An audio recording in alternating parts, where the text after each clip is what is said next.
We are in Tzidkas Hatzadik Ois Nun Ches,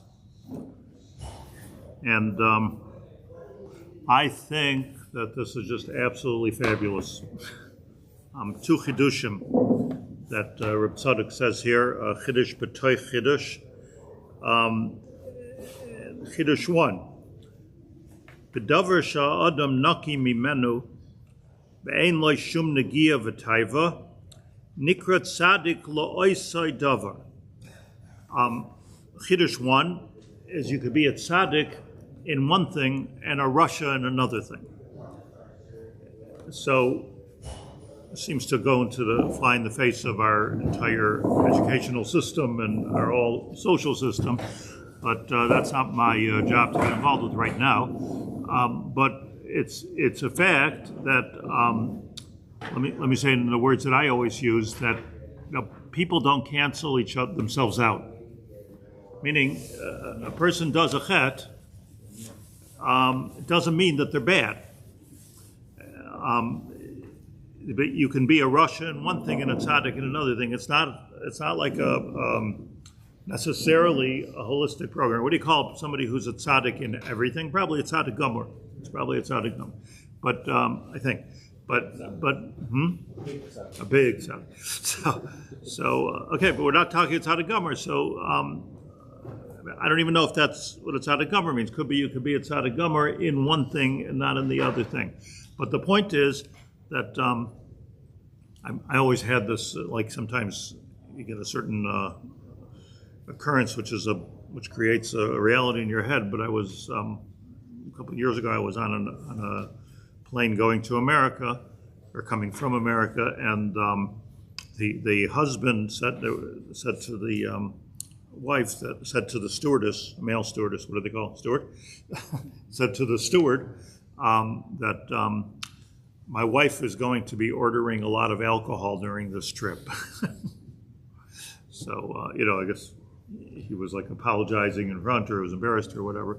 So the steward said, doesn't make her bad. So I was listening, I felt like I was listening to the altar of Slobodka here. It doesn't,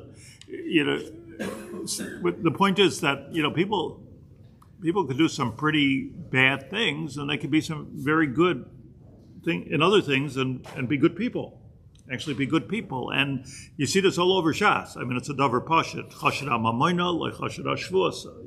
You find all kinds of halachas that this you're chashad on, a mumar l'tayava, and you're a mumar l'chal Shabbos. There's different halachas, but generally speaking, a person doesn't cancel themselves out. And that's why it's so important to, when you relate to somebody else, to see their good, because they're a tzaddik in that good. They could be a tzaddik in their good. And by the way, it's a nice thing to appreciate it. People like to be appreciated. So it's a nice thing to point out to somebody, you're a tzaddik in this in you. Other people like to point out, you're a rasha in this. But that's like just that's a tsarayin. That's not a good person who does that usually. A good person sees the good in another person. Okay. So bedavar, now, once we know that, bedavar shadam naki mimenu ve'ein lo shum negia v'taiva. What's called a tzaddik in that particular attribute or mitzvah? The answer is that he got to the point, and I'm wording myself carefully here, he got to the point in that particular challenge that ein lo shum negia v'taiva. So what happens is that everybody's full of all kinds of challenging inclinations to do things, but if you get to if that happens in your kovesh, and it happens in your kovesh again twice, I think Rabbi Yaacov says in Shar Tshuva, if that happens twice, you have a kinyan, and now you're a tzaddik gomer in that thing. So it's not that you don't have a nisayon to begin with, but in order to be called a tzaddik in something, it means you got to the point where that's above me. All of us have averas where it's just beyond us, either because we went probably nobody gets up in the morning with the Yetzer Hara to do avodah zarah or something like that, or even to kill somebody. But the point is, even if you do have a taiva for something, but you're kovesh it, So you're still connected to it. Chayva should have gone a couple more times, and you're above it. So that's what he means by ein lo shum negia v'taiva. So that person who's been kovesh got to that point, nikra tzaddik lo oisai davar. And parentheses, I always point out on his second run before publishing, he put in these parentheses. So the parentheses says, where he brings a raya, how do I know this altogether? How do I know that you could be a tzaddik in one thing and not a tzaddik in another thing? And he brings a raya from a Rashba. Gedarek shekasav a Rashba benida. Rashba is a nida yudalad le'inyan gamolim kulam rishayim. There, the Gemara says a nida, talking about the chet of hoitzah zera levatala. It says that camel drivers are rishayim in this area. So, so the Rashba says, like, really? Ubasayf Kedushin, in Kedushin, Pei Beis Amid Aleph, Isa Ruban Kasherim. Says that he's a kosher. So is he kosher or is he a Rasha? Which one is this Gamolim? So the answer is, Lagabe Zeh Rishayim, Lagabe Zeh Ksherim. Like, it doesn't make you bad. It makes you bad at that one thing, but that doesn't mean that he's not a fabulous Baal Tzedakah, or he's not fabulously honest, or whatever it might be. He could have, like, maybe you could trust a camel driver with everything, but he's got one problem. So that's as a Rashba. So the Rashba says, Anita, like, it's no stira to from being a Rasha to being a kosher. Now there it doesn't say tzaddik, so it's not a perfect raya, but there are perfect rayas, which maybe I'll be able to demonstrate. But what we do see is that you could be a kosher Jew and a Rasha, the same thing, meaning a tzaddik in this and a Rasha in that. Isn't this the same Indian? What's the Indian over there? Yeah. And what's the Nida talking about? Nida's talking about Zara Levatala. It's sort of in the same Indian, and it's still being mechalik that you could differentiate. They do a relationship with their camels, you know. It's different than Yichud.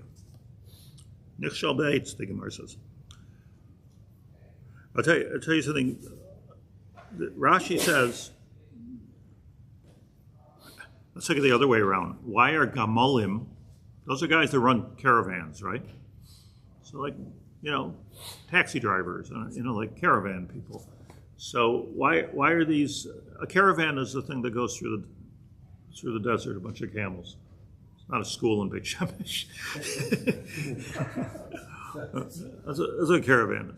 So the Gemara says, Ruben Ksherim. Why are they Ksherim?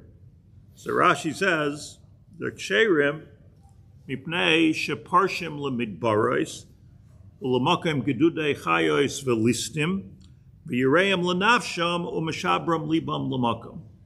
Because these caravan people, so this is what's good about them. They're in a dangerous place all the time. They could always be attacked by pirates.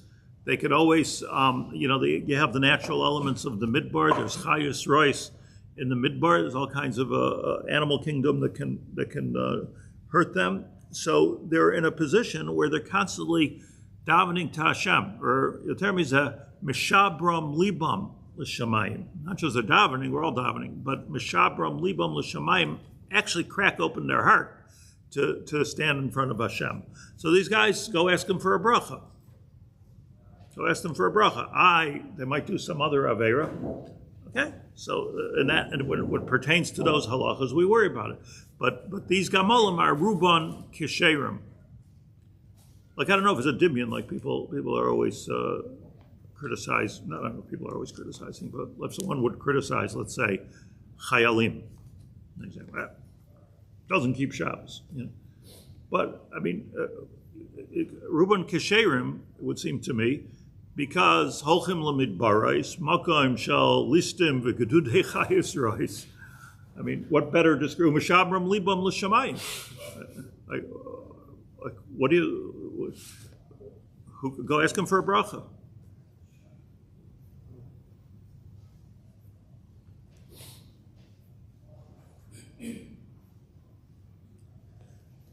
So says the Rashba that it's not a stira. The lagabe Zeh Rishayim Ulagabe Zeh Sharon. Atkan the parentheses, which is a raya to Rabbi Tzadok's Yisoid, the Yisoid being that there's, you can be a tzaddik in one thing and you can be a rasha in the other thing. It's an important Yisoid. It's a very important Yisoid. It changes the whole way we look at people. Everything. You know what it's called, like when you see somebody do one thing wrong and then you decide the whole person is bad? It's called sinas chinam. How about when we hear a person doing awful things, however they are considered to be educators, teachers, but so legabe that they might be good sick kids. They should run for president of the United States. Right, but I'm thinking, if you ban the Sfarim, etc. So, no, not necessarily, unless it's so yesodistic that it's going to do damage to people. Anybody who put out a sefer never did an avera. So where do you draw the line? The whole Rabbeinu Yoina was writing a sefer because he felt he did do it. That's good for the what caused him. Make a set of averas where you're hurting other people as opposed to the non-lamatam. So we can make chilukim, but it doesn't mean, I don't know if those chilukim are true. Meaning we have to really be ma'ayin. One thing is for sure, that a person is, even though we want to see ourselves and other people as sort of like this holistic thing, and it's much easier for the brain to just categorize somebody as a rasha or a tzaddik. And then what happens is, like the rasha does some good things, that's sinas chinam. Or a tzaddik does a bad thing, so like he's completely disqualified, completely like he's complete fraud. Also not emes. Humans are humans. But his definition here of being a tzaddik, I don't want to lose the thought over here. Definition of being a tzaddik is that you've come to the point where it's no longer a nisayon for you. And that's a very, like that we have to think of ourselves. This is no longer a nisayon. I ought to share something that I read. I believe I read this in the Hebrew biography of Rav Moshe Feinstein. So it's a story that, I don't know if a Talmud or an admirer of Rav Moshe Feinstein became a Rosh Yeshiva. I think it was a Rosh Yeshiva, or a Dayan, and came to speak to Rav Moshe, and he said to Rav Moshe that, all of a sudden I come into the room and everybody stands up and like kavod, talks to me in third person. He says, like, how do I deal with that? And Rav Moshe looked at him and said, I don't even know what you're talking about. I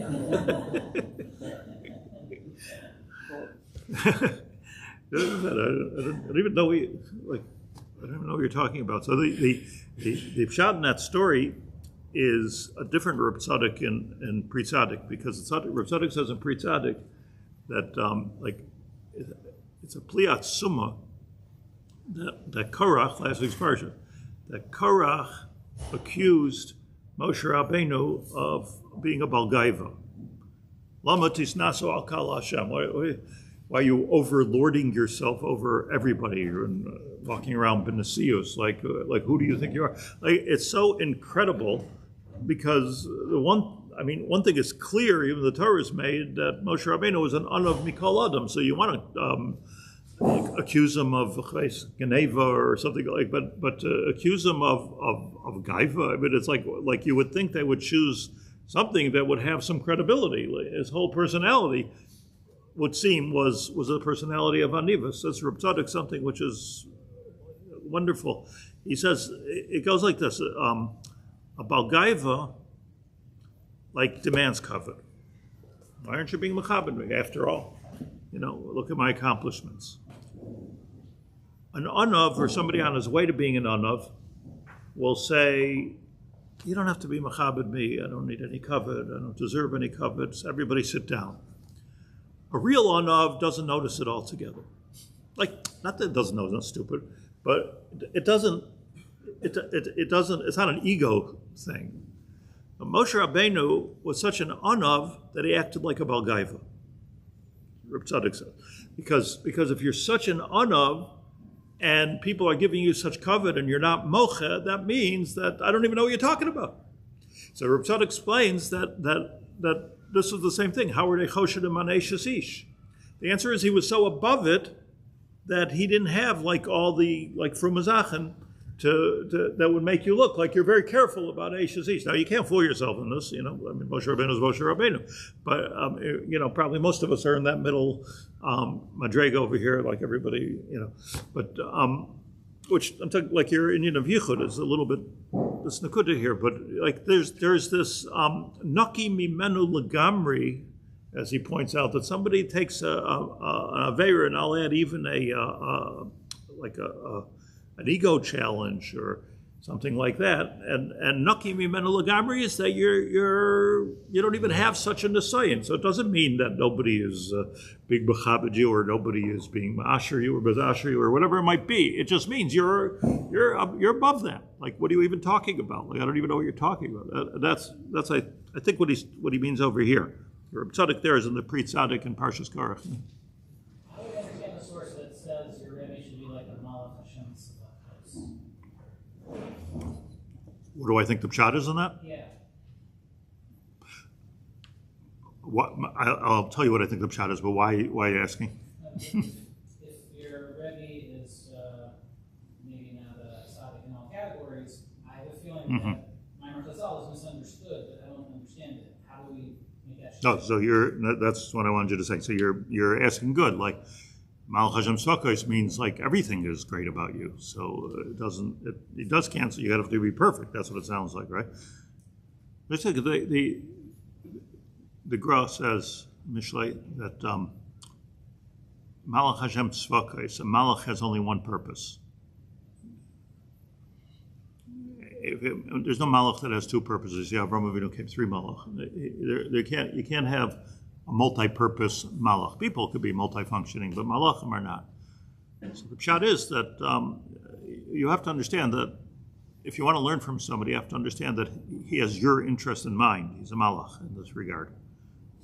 Malach Hashem Tzvakos. If he has another purpose, some kind of a Shalom Lishman teaching you, now maybe he's Shvach in his Shmir Shabbos or his Lashon Hara or something, but like in this, he's a real educator. An educator means that it's student-centered as opposed to teacher-centered. I'm not doing this for me. And that's, I believe, the pshat, which is perfectly compatible with what we're learning here. Ule'inyan. Sha'alav hakasuv oimer. With me? Ule'inyan sha'alav hakasuv oimer mishlei yud beis lo ye'uneh. What's the end of the pasuk? Lo ye'uneh l'tzadik kol oin. Not talking about Yosef Beseser. Pasuk in Mishlei. Lo ye'uneh l'tzadik kol oin. Ye'uneh elikim ina liyadeh. What does ye'uneh mean? Chayim, what's the word mean? So Rashi says mizdamin, like a happenstance thing. I thought I'm eating kosher, I'm eating treif. Yeah. So lo ye'uneh is Elohim ina liyadai means that some mace it here just came my way. Izdamin liyadai. Rashi says there, it brings here in my parish, la ye'uneh l'tzadik kolain le'sizdamin le'avera b'li das. Le'sizdamin le'avera b'li das. Meaning a shoygeg will never happen to a tzaddik. Why not? Lakach, what that means is, says Reb Tzadok, hashoygeg nikra choyte. We know this. V'tzarech kapara. Sheme'acher shalikim ina li'adai ula'is ki adayin einenu naki. The very fact, why does a shoygeg have to bring a carbon chatos, right? Because, like, what did I do wrong? I'm a shoygeg. Chumash says you have to bring a carbon. What's the reason you have to bring a carbon? And the answer is that even if somebody is confronted with something by accident, it means that you're still not out. You're still not out of the woods in that particular avera. Hashem is still challenging you on it. So it means to say, like if you or I or any of us were over something b'shogeg, the cheshbon hanefesh here has to be that, oh, I have still some work to do in this area. Nothing to get too excited about, but there is tshuva to do on a we say it in the bizadainu b'shogeg. So onus is the same thing. See, I think there's a yisoid which has to be said here, and that is something that I say almost every week, actually. It's not about like, here's the rules. Am I keeping this rule or am I not keeping this rule? It's not only about that. It's for sure about that, but it's not only about the rules. It's about a neshama, which we learned before, Shorish HaNeshama, which has been here forever and it will be here forever, and it's very ruchnius, and it goes to places right before, like we say every morning, neshama shenasata bi tahiri ata varasa, to zembria, to yitzarta, then finally ata nefachta bi, whoever B is. So now, like if you imagine like this tiny little goof, that's we are on the bottom of this. It's like a little kid holding a big helium balloon, and this goes all the way up and everywhere. But this little bit is a nest. This is what we're saying in Elokai Neshama. That's on the to be that somehow or another you got my goof to contain this infinite ruchnius. It's only Hashem could do something like that. Ato nefachta bi, ato meshamra b'kirbi, ato asid litla mimani. So ato asid litla mimani. So if I go back to my metaphor, what is death? The kid lets go of the balloon. It goes. I don't know how high it goes, but it goes. Neshama, it just goes forever. It's not a problem for the balloon. The balloon is finally free. The only issue is the kid.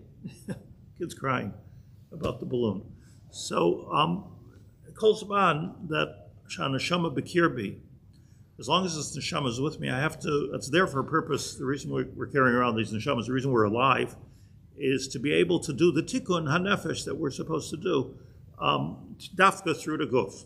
Maybe there's a million other things that we don't even know about, but this we know.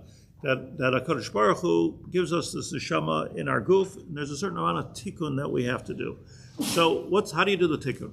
The tikkun is there's a challenge and we overcome the challenge. A person has a challenge of gaiva, this neshama has to come into a guf to get rid of that gaiva. It's a purifying experience, of 90, 100, 120 years. It's a purifying experience unless you're a Russia. So if we understand this, this is not something you have to understand. This is something we have to internalize, because this is what it's all about being Jewish.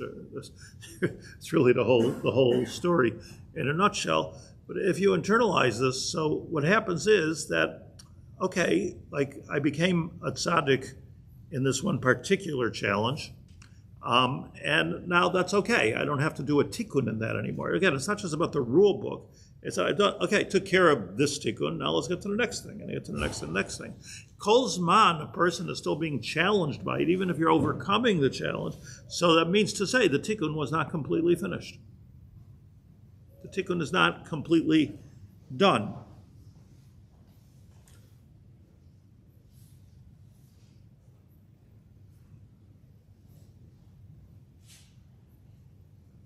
The Gemara says in Yuma Lamed Ches,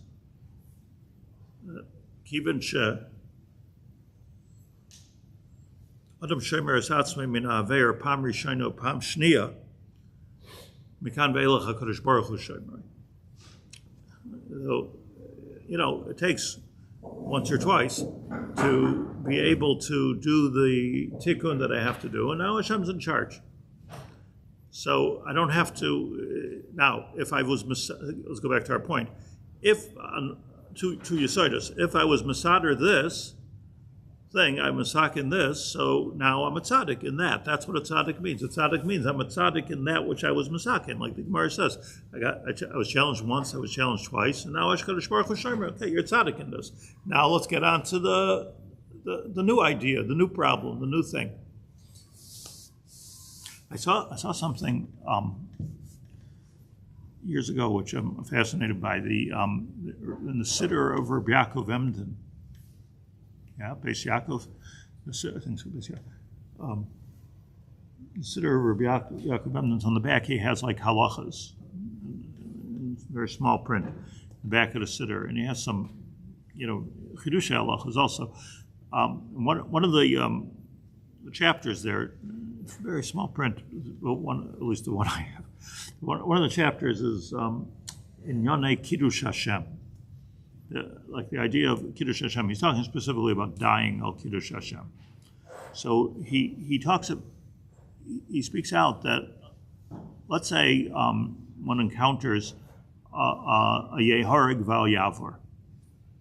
So Kiddush Hashem, Hilchos Kiddush Hashem is machayev, that you have to give up your life.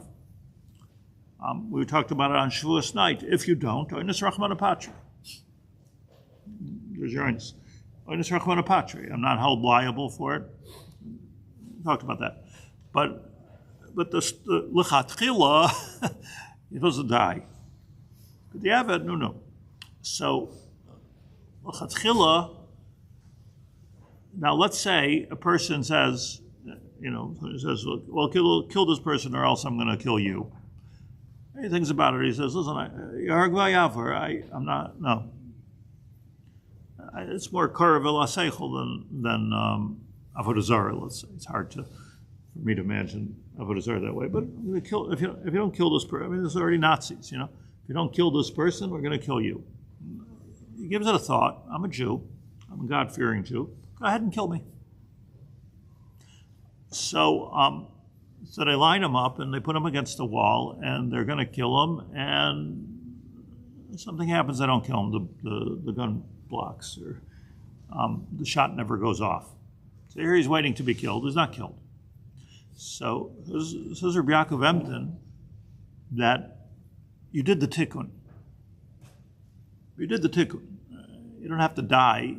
You have to be ready to die. And now that you did that tikkun, you'll never have that nisayon again. And he says, being that this is as he calls it, the aim kol hanisyonos, because ultimately it's about my comfort, and about life. So you probably never have any nisayon again. Because like what is a chet? A chet is when we get the things when we misprioritize the things that we love. And will you survive the Holocaust around Shula? What do you mean survived? If they survived this particular challenge. You want to be killed, you escape. It wasn't necessarily their choice, though. Yeah. Let me just say this again. A chet is when one misprioritizes the things they love. So let's say, I love Hashem, I love hamburgers. So right now, Hashem is infinite and will always be there. The hamburger is here now. So I get my loves mixed up, and I go ahead and I eat the treif hamburger. So what happened over there? It means you don't love Hashem? You do love Hashem. So what happens there is that you got your loves went out of order. The things you love just got all mixed up. It went out of order. So that's the thing that to be masakin. Once a person says, "Okay, go ahead and kill me," I'm not going to go kill somebody else. Or I'm not going to worship avodah zarah. I'm not going to do gilui. I'm just not going to do it. So once a person crosses that bridge, so that's it. You need no more. You don't need any more nisyonos because you've already shown that your set of priorities of the things that you love, which is Hashem, Kiddush Hashem, I'm in order. And I think that is the whole idea of a nisayon, is to okay, you love Shabbos. How much do you love Shabbos? Are you willing to give up a job for Shabbos? Are you willing to, give up a food for Shabbos? Like how much do you love Shabbos? I have no way to make coffee except for with Chilul Shabbos. So do I love Shabbos or do I love coffee? You don't have to answer this. But, because some things feel like it's, pikuach nefesh almost, but, so that's the nakuda here of Rabbi Yaacov Emden and Rabbeinu Yonah. The goal is it should never be a case of shalahim ina liyadai. Hula ice, because if something comes to me b'shogeg, or Shol says even ba'ones, hula ice ki adayin einenu naki. I just want to tell you halacha shal that there's two kinds of einstein. There's like an oines miyam achron, or something that somehow or another you could have been more careful. But now that I'm there, I'm an oines. And then there's an oines that I'm completely patre.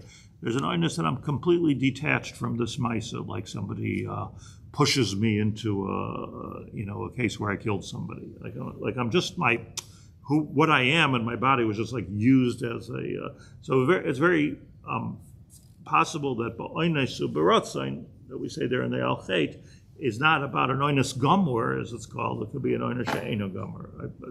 What I'm telling you right now, I saw in the pirush of Chaim in my Machzer. That's what he says. So he says because it can't be talking about an oines gomor. Ubesaita, another nekuda, a saita. The halacha is, we learn out from Sukkim, where it says in Saita Chavches, Bisman she'ena ish menuka me'avain ena mayim boitkin ishtai. Okay, what's the case? Somebody accuses his wife of having an affair, and kinoi stira is yichud there. Edein ba is Eid Echad, I guess that's how the Gemara comes out. Raglayim l'davar. So she says, no, I didn't do anything wrong. Nothing happened. So says the Torah. Torah talks about this. And the Torah says that she should drink.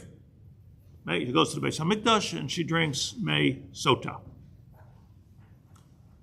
And this Mei Sota, with a test, this Mei Sota is bodeker.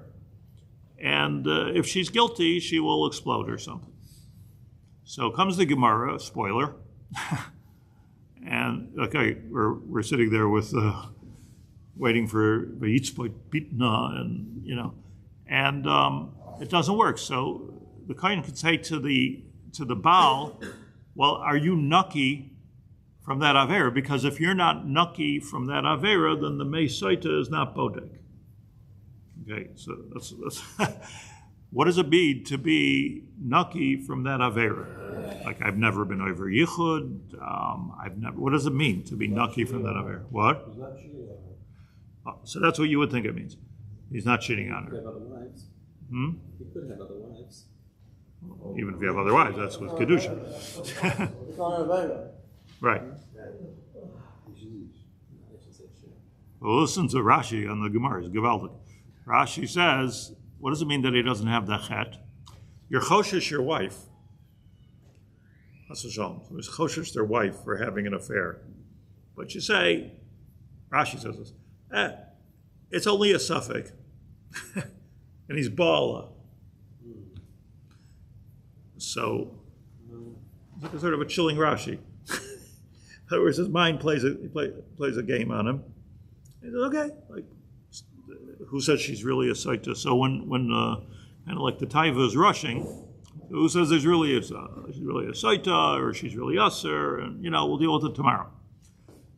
And then he takes her to Beis Din or to the Beis Hamikdash and go drink that water, right? Morning after. So it doesn't work. So the pshat is that why should it work if you already paskin the suffix with your Yetzer Hara? So because, and we're going to read it inside, but just such a deep thing. And, on some level, we can all relate to this, like Hogin and Dibure, But the shot is, as I'll say, that the whole point of this Meis Sota is not to give an onesh to this woman. That we would find on every Avera, like if you're Machal Shabbos, drink this. We don't say this, You treif, you should immediately explode, That's not why all of a sudden by Sota do we see this kind of like physical manifestation. I don't know if it ever happened, by the way. I just don't know, Lamaisa, if it ever actually took place. I'm not really. There's no episodes in history that we know of Sota. What am I saying, Apocarsis? You're looking at me funny. No, I don't know. What about two sisters? What two sisters? One tried to I don't know the, what? To measure, one tried to step in for the other, and thought that it wouldn't work on her, and then she dropped a little of the water into her mouth. Matters like that. Okay, good Kehillas. I'm not sure it ever happened. So, also says, it doesn't mean there's so many women blowing up. Casualty number was getting the UN involved. If you said it discontinued the practice at a certain point, mashma that they were doing it before then. They were being bodeg, but we don't know that it ever worked. It could be that husbands are lining up with their 30 wives, and or something like that. No, but here's the thing, that the purpose of the effect of the Meis Sota is not to give her an onesh, it's to be shomer the Baal who doesn't want to do any isser. Like, I don't know, maybe, if Eishus Ish is Asir L'Baal and Asir L'Boil. I don't want to do an Averis. So you go to the Beis HaMikdash, and he's a Yerushalayim. You go to the Beis HaMikdash, and you check this out. You do a Sota test. However, if the person himself is not Naki Me'oise Avera, so if you're not Shomer yourself, what do you want from the Meis Sota, from Hashem, to be Shomer this? So you have no right, nor is there any effectiveness in any kind of a miracle that's supposed to happen to guard you. Let me say it differently. If you're a tzaddik, so Hashem you'll never have an ina liyada. And we're going to make sure of that with Meis Sota. There's not going to be an ina liyada. If you're not a tzaddik, so you're on your own in this. And it's up to you to make your decisions. So it only works for somebody, the Gemara, it only works for somebody who's a tzaddik, ba'oisei davar. Let's see inside. B'zman she'ena ish menukeh. Me'avoin ein hamayim boitkin ishtay. Parentheses. V'lachein tnei nazir v'acher kach saita. Everybody knows it goes Nadarim, nazir, saita. Why? And the Gemara already asks, why is Masechta nazir before Masechta sota? It's the other way of psukim. Which is the other way than the psukim, forgetting the psukim. So what's the Gemara's answer? So what? If you see Saita Misharaya Saita B'Kilkula, mashma that there was such a thing, Misharaya Saita B'Kilkula, Yazer Atzmai Min Hayayin. So in a different place, Rav Tzadok says, so it's still the wrong order. Like first you have Saita, like the Psukim are right, like first you have Saita, and then you have Nazir. So the answer is, so he gives an additional answer or additional explanation to the answer of the Gemara, and that is that the Saita is only going to work if you're a Nazir. Meaning, if you're first make yourself a tzaddik, and then you can be bodek with the Meis Sota, and that's why, or that's the rest of the news as to why Nazir comes before Sota. Like if you're not a Nazir, I mean, you have to become a Nazir mamish, but Yazer Atzmi V'Nayayin, if you're not Agihit, if you're not Nizhar, so then there's nothing to do with Masechta Saita. It's not going to work, not going to happen anyways. Whether it happened or didn't happen, it's not going to happen for you. You see why I say it's hard to imagine this whole situation, because we're talking about somebody who's like a really big tzaddik, and his wife is a sota, and she's guilty. So it's funny. Not funny. I mean, it's like a strange hechatipsa. Because if he's not a tzaddik, then it didn't work. I'm not saying they never tested. I'm saying, and they eventually discontinued the practice. But But what I'm saying is that did we ever see this actually work? That's what I'm asking. Can you explain that Rashi? Rashi is saying that what's the suffix? Rashi says that it doesn't work unless he's unless he's nizar ba'osei davar. So Rashi says, the Gemara says, so what does it mean that he's nizar ba'osei davar? That he didn't himself, like he was suspecting his wife, but he went and had relations with her, thinking, okay, there must be a heter, who knows, and the Sota appointment is not till tomorrow. No, meantime, let's have relations. So now, if he's not nizar, so Hashem's not going to be nizar for him, because you have to become a tzaddik in that thing. Let's see inside. I'm sorry. Reish Saita Kalai Mashiach He Tchila Menuka Ma'avin. Who Tchila Menuka Ma'avin? Kedei. Why? The only time a person's going to be able to not be attacked by chatoim and actually have Hashem work on your behalf. HaKadosh Baruch Hu Shomrei, right? You do Aver once, twice, you're Shomrei, then HaKadosh Baruch Hu Shomrei. That's what Meis Soita is. Kedei sheyavo eloi beirur min hashamayim l'shomrei me'aveiro. Because then Hashem gives you the gift of clarity. And the gift of clarity is, we know, Hashem knows, you don't want to do a chet. You yourself have abstained from doing anything in suffix. You don't even want to work your suffix. So therefore, I'm going to give you clarity in the suffix. I wonder in my heart how this applies to so many different things that we need clarity on. So like Hashem gives clarity when we, exercise clarity in the place of suffix. What's the first part of that maftir?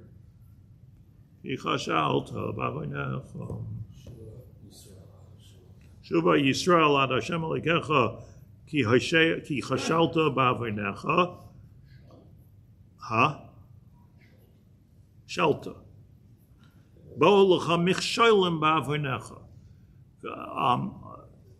Like you thought we're saying they're allowed to Hashem, Sarah made tshuva, like we're saying to Hashem, lifnei iver lo sitei michshol.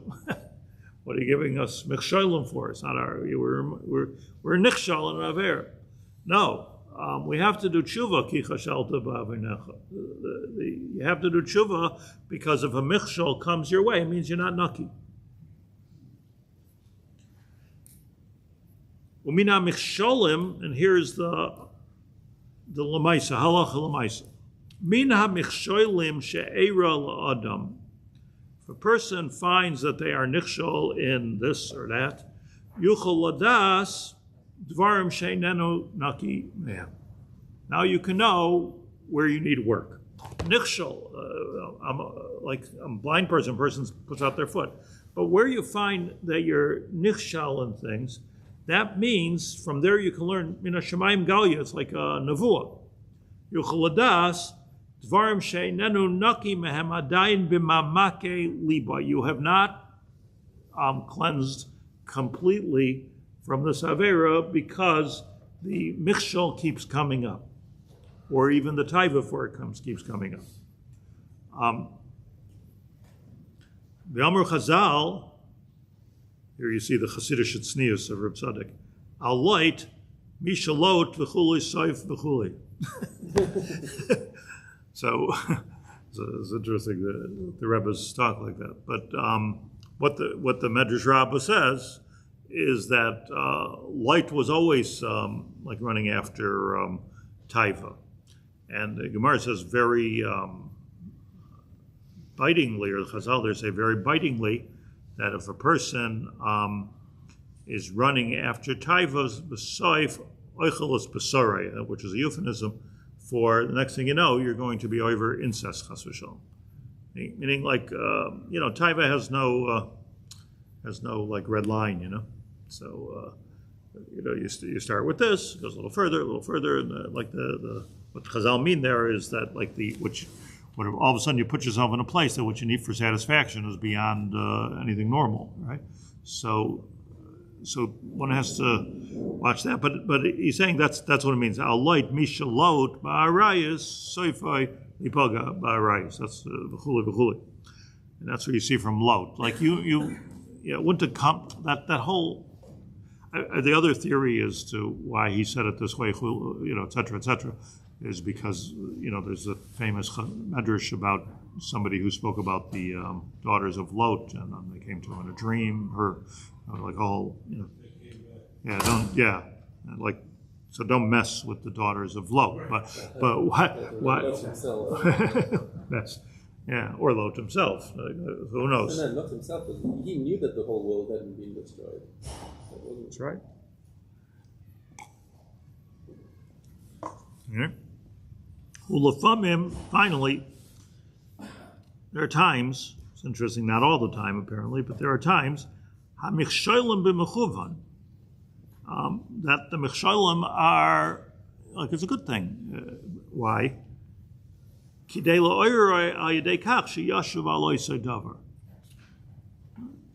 Here's this the Mishnah Berurah here, meaning that at the end of the day, if a michshol comes my way, and I'm over on it, well, now you know what you have to work on, because something that I've already purified myself in will not have a michshol. Now, it's very clear, I think, what they taught everybody in yeshivas, probably true, is you're not supposed to put yourself in a makom nisayin ever.